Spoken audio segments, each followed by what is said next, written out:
Kylian Mbappé earns more in a week than an average human does in 10 lifetimes. He is a king, the perfect independent partner of this money-soaked era. Every signature of his is a fortune beyond imagination.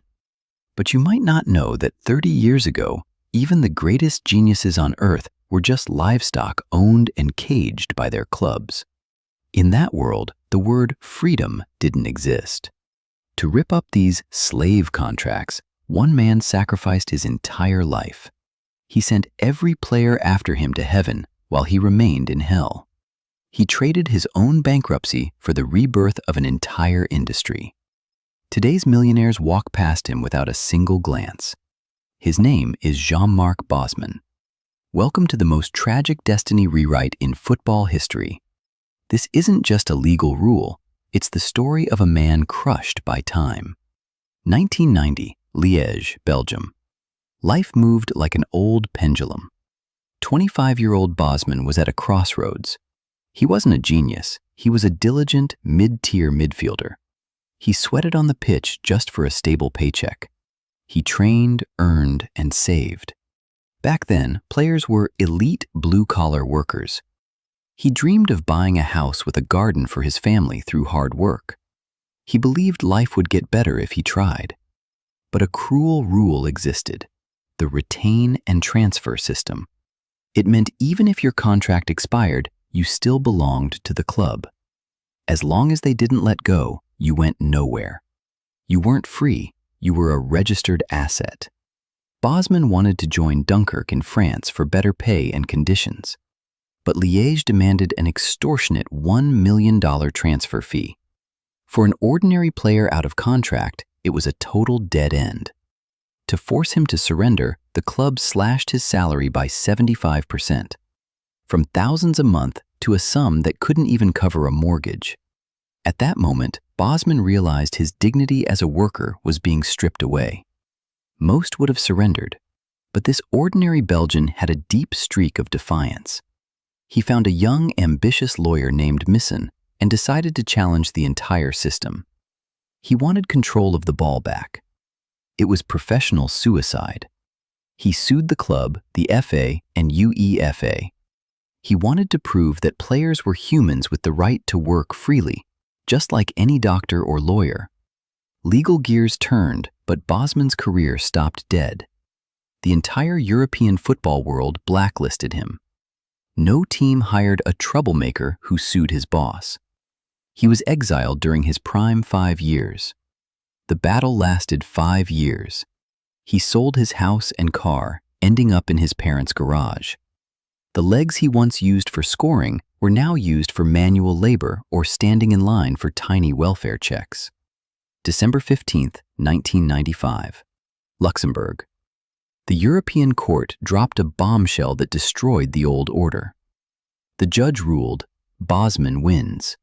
The economic shackles fell. Players were no longer property. The ruling had 2 pillars. First, free transfers after contracts end, no fees. Second, no limits on EU players.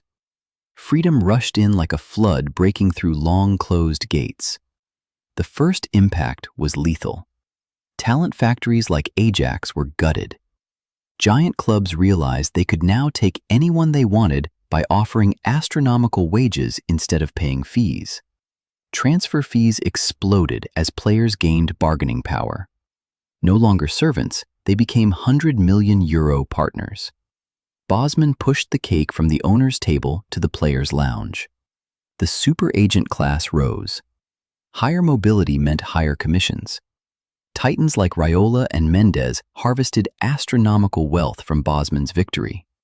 They became the shadow kings of football. Here is the cruelest irony. Bosman bought everyone else a ticket to heaven, but as the printer of that ticket, he went bankrupt. He was the first to be forgotten at the gates of the money carnival. He earned nothing from this multi-billion-dollar law. His compensation couldn't even cover 5 years of legal fees. He spiraled into alcoholism and depression, a ghost in an era of millionaires. Modern superstars rarely mention his name. In the modern narrative of efficiency and profit, Bosman is an awkward, heavy, and guilt-ridden scar. Details define legends. We praise those at the peak, but forget that the foundations are often made of broken, ordinary men. Bosman was the hardest, most broken stone of all. Bosman is old now. From a cramped flat in Belgium, he watches 20-year-olds earn weekly sums he could never have dreamed of, even after fighting in court for 5 years. He ended the era of slavery on the pitch, only to trap himself in a life of poverty. It was the greatest, saddest self-sacrifice in football history. He traded his life for the industry's dignity. Football is more than 90 minutes. It's a battle for dignity and freedom. Thank you, Bosman. Though you had nothing, you fought for everyone. Subscribe to reveal the truth behind the game.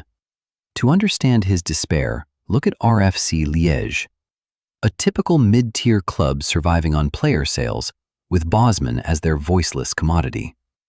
Misson told him, "If we win, the world flips." Bosman only thought, "I want to play and get my fair pay." He didn't know he'd become Prometheus. During the lawsuit, he worked construction. The fall from grace felt like a dull blade grinding his bones. A pro player once cheered by thousands, now selling sweat for scraps. On Judgment Day, the courtroom lights blinded him. The judge ruled, football is not above human rights or the law. In that moment, he felt his dignity return. He thought his glory was coming back. Ironically, the doors opened for others.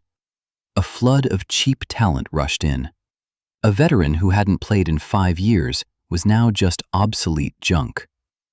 Giants established monopolies through predatory recruitment. Clubs relying on local academies faded. Moneyed titans like Real Madrid and Man United took over the world's football business. Free agent became the most terrifying phrase in football. It meant greed, opportunity, and the displacement of power. Players and agents began demanding massive signing fees. Elite agents sipped champagne in mansions. They didn't sweat. They just used the legal landscape Bosman built to skim millions from every deal. And Bosman? He was a pariah. Even amateur clubs in Belgium feared hiring the man who ended the old system. He was a living totem, but a starving one. Alcohol became his only sanctuary. In cheap brandy, he sought the ghost of his 25-year-old self, the one who still believed justice brought rewards. But the hangovers were colder. The financial gap is absurd and cruel. Bosman fought for a few €1,000. Today, that sum wouldn't cover a night's hotel for a superstar's pet. His sacrifice felt like a joke. He was pushed off the cliff by the very era he started. From the bottom, he watched those standing on his broken shoulders reach the clouds and cheer, without leaving a stone with his name. The Bosman ruling is a golden path paved with his professional bones.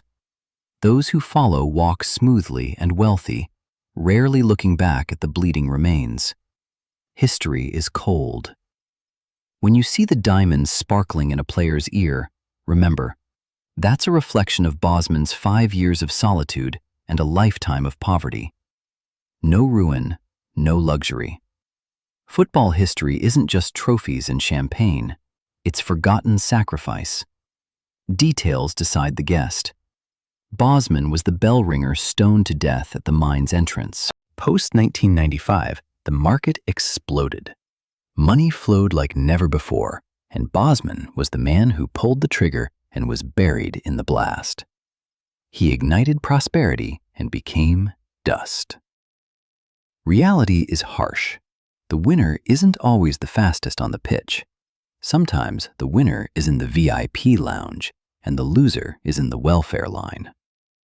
Bosman was the man who smashed a gold lock with a rusty hammer. The gold was looted. He was left with a broken, unfixable tool. No one shared the gold with him. Justice delayed is a curse. Bosman won the law but lost his life. He became a hero, but even heroes need to eat. Every agent counting cash in a mansion, every genius taking a tax-free fee owes Bosman a bow. Instead, they give him a cold, mocking shoulder. History has no warmth. It only turns the page, uncaring of who is crushed under the wheels.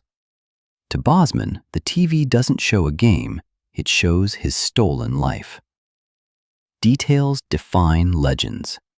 Bosman traded his bankruptcy for 30 years of football's prosperity.